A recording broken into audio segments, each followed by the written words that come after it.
فيديو wuxuu ku socdaa gabdhaha la qabo ee xaasaska ah waxaan rabaa inaan qaladaad yar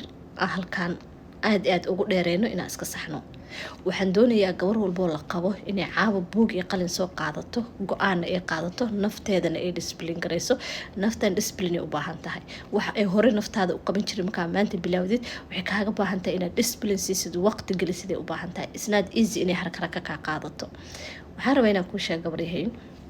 ilmahaaga iyo ninkaaga iyo zawjkaaga iyo ilmahaaga inaad teegraysid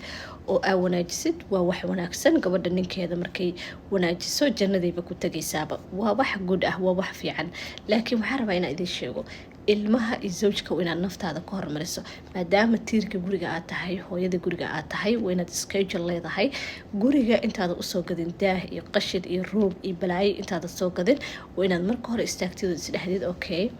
aniga fitamiinadeedii bishan miyay dhammaystiran yihiin aniga collagenkaygii skin carekeygii waxaygii maskuukay toosan yihiin aniga maanta maxaan u baahnaa labis oo qurux badan oo inaad marka intaa iska saxdid wixii kaa soo haro haddaad gurigaada calal ugu gadanayso waa inaad markaa u gadid labo adigoo lagu qabo waa inaad baadhigaada qurxsan kartid jimicsiga gurigaada ku subin kartid youtube ku jiraa euronid xataa inaad jim aadida gurigaaga ka baxdid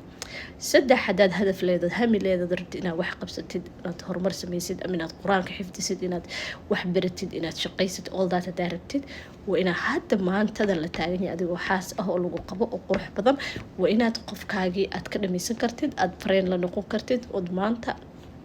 waxaaga aad samaysan kartid oo aad noqon kartid gabar la qabo hamigeedii hadafkeedii iyo guusheedii gaartay intaad masiir iyo intuu ka baxay iyo intuu aaday iyo telefoonaa soo dhacay iyo naagaa la daba orday iyo naagaa la aadayaa iyo lagu baasto intaa ku mashquulsan tahay waa inaad adigu isku mashquushid waa inaad naftaada ku mashquushid ilmaha ninka waa inaad naftaada ka hormarisid iyo gurigaba si aad u noqotid gabar qurux badan ogow qof walba wuxuu ku jecelahay markaad qurux badanto daankaaga dhalaalayood maaragtay bili aadan aad u baahnayn oo caafimaad qabtid alxamdulillah tiido kiska haysatid everybody need you laakiin markuu daankaada isku dhex dhaco xoogoo yar jeeb la-aan kugu dhacdo xanuun iyo wax kugu imaado nobody need you so nafta adiga caafimaadkaada waa inaad ka taxadartid peace and love